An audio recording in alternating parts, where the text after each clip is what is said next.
Arthur était épuisé. Des mois d'entraînement acharné l'avaient poussé dans ses derniers retranchements. Pourtant, il ne pouvait se permettre aucun repos. L'idée de la guerre imminente, des vies en jeu, pesait lourdement sur sa conscience. Il se retrouva dans un camp d'entraînement isolé, niché au milieu de montagnes imposantes. L'air était rare, vif, et portait le parfum des pins et de la terre humide. Un sentiment d'urgence imprégnait l'atmosphère, un rappel constant de la tâche qui l'attendait. Arthur savait qu'il devait devenir plus fort, plus rapide, plus mortel. Le destin de Dikaten reposait sur ses épaules.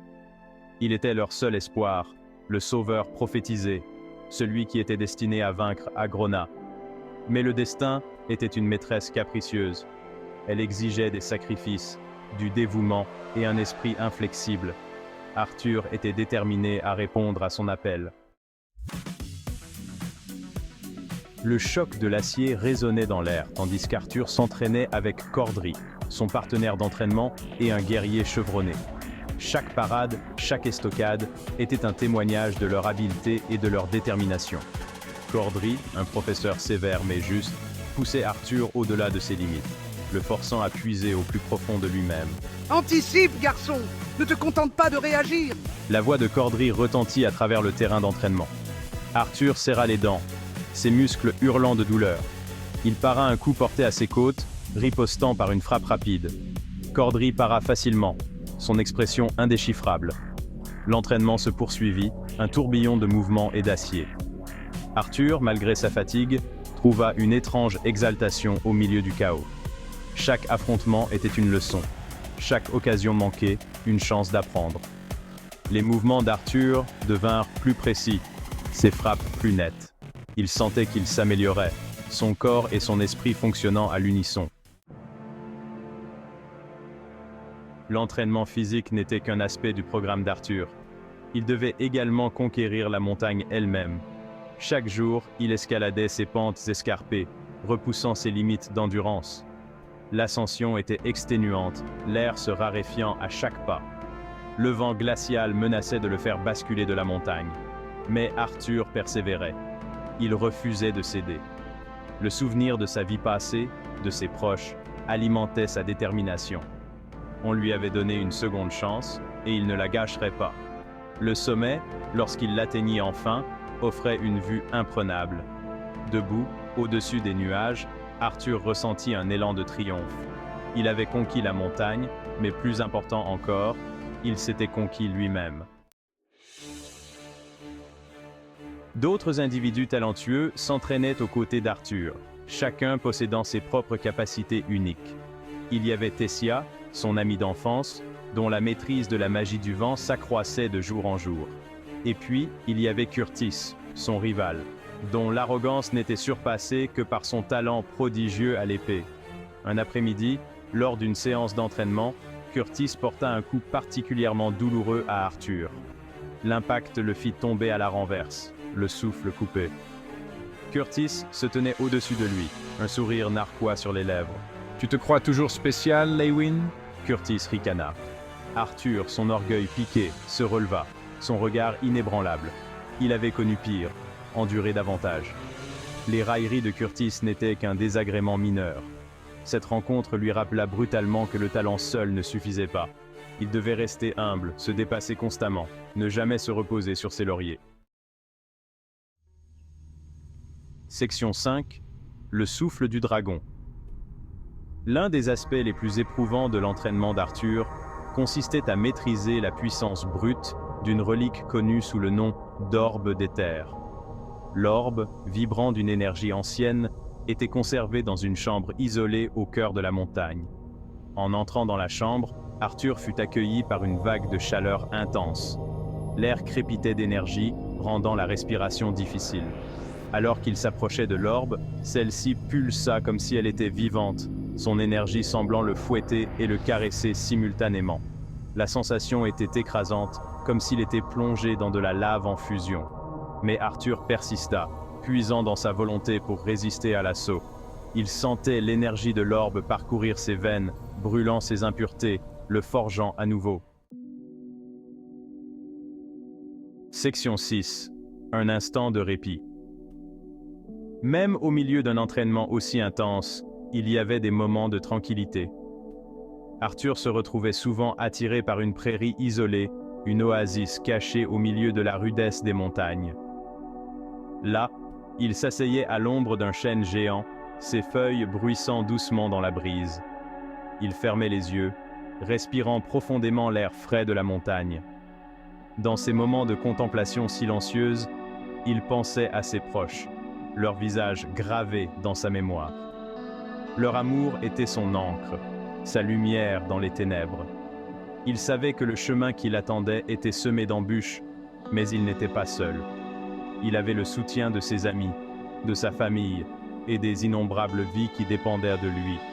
Et cette conscience lui donnait la force de continuer. Section 7.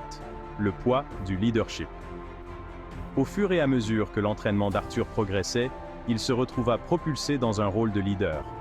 Les autres recrues l'admiraient, inspirés par sa détermination inébranlable et son charisme naturel. Il montrait l'exemple, se poussant toujours à être meilleur, à en faire plus. Mais le leadership était un lourd fardeau. Arthur ressentait le poids de leurs attentes, l'espoir qui brillait dans leurs yeux. Il ne pouvait pas se permettre de les décevoir. Il devait être fort, non seulement pour lui-même, mais pour tous ceux qui croyaient en lui. Il savait qu'un véritable leader ne se définissait pas par le pouvoir ou l'autorité, mais par le service et le sacrifice. Il s'agissait d'inspirer les autres à donner le meilleur d'eux-mêmes, à se battre pour ce en quoi ils croyaient. Et Arthur était prêt à les mener à la victoire, quel qu'en soit le prix. Section 8. L'étreinte de l'éther. Jour après jour, le contrôle d'Arthur sur l'orbe d'éther se renforçait. Il apprit à canaliser son énergie brute, la modelant à sa guise. La puissance de l'orbe le traversait, améliorant ses capacités physiques, aiguisant ses sens. Il pouvait se déplacer à la vitesse de l'éclair, ses réflexes affûtés à la perfection.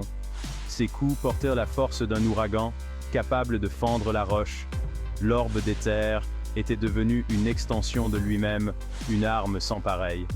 Mais le pouvoir de l'orbe avait un prix. Arthur pouvait sentir qu'elle le mettait à l'épreuve, le poussant au bord de la folie. Elle lui murmurait, le tentant avec son pouvoir illimité. Il devait rester vigilant, garder ses émotions sous contrôle, de peur d'être consumé par son étreinte séductrice. Section 9. L'ombre menacante. Malgré les progrès d'Arthur, un sentiment de terreur planait dans l'air. La guerre contre Agrona projetait une ombre menaçante sur tout. Les rapports du front dressaient un tableau sombre. Les forces d'Agrona étaient implacables, leur avancée apparemment irrésistible. Arthur sentait le temps qui passait, chaque jour les rapprochant de l'inévitable confrontation. Il devait être prêt. Il devait être assez fort pour affronter Agrona et ses légions. Le destin de Dicatène, de tout ce qui lui était cher, reposait sur ses épaules. La pression était immense, mais Arthur refusait de céder. Il ne laisserait pas la peur le paralyser. Il affronterait son destin à bras-le-corps, avec courage et détermination. Section 10. Une nouvelle résolution. Un soir, alors que le soleil entamait sa descente, projetant de longues ombres sur le terrain d'entraînement, Arthur se tenait seul, perdu dans ses pensées. Il s'était donné à fond, jour après jour. Mais cela ne semblait toujours pas suffisant. Il leva les yeux vers le ciel, embrasé de teintes orangées et violettes, un rappel silencieux de la beauté qu'il se battait pour protéger. Et à cet instant, un regain de détermination l'envahit. Il ne serait pas brisé, il ne serait pas dissuadé. Il allait exploiter la force qui sommeillait en lui, l'amour pour ses amis et sa famille, l'espoir d'un avenir meilleur. Il deviendrait l'arme dont Dicatène avait besoin, le bouclier qui les protégerait des ténèbres. Section 11. Vers l'aube. Alors que les étoiles scintillaient, projetant une douce lueur sur les montagnes, Arthur rengaina son épée. Son entraînement était loin d'être terminé, mais il avait parcouru un long chemin. Il était plus fort, plus rapide, plus puissant qu'il ne l'avait jamais été. Il se retourna et se dirigea vers le camp d'entraînement, ses pas plus légers, son cœur rempli d'un sentiment de détermination nouveau. Le chemin qui l'attendait était périlleux, mais il était prêt. Il affronterait les épreuves qui se présenteraient à lui avec une résolution inébranlable. La guerre contre Agrona approchait, mais l'aube aussi. Et Arthur, armé de la force de ses convictions et de l'amour qui l'habitait, serait prêt à l'affronter.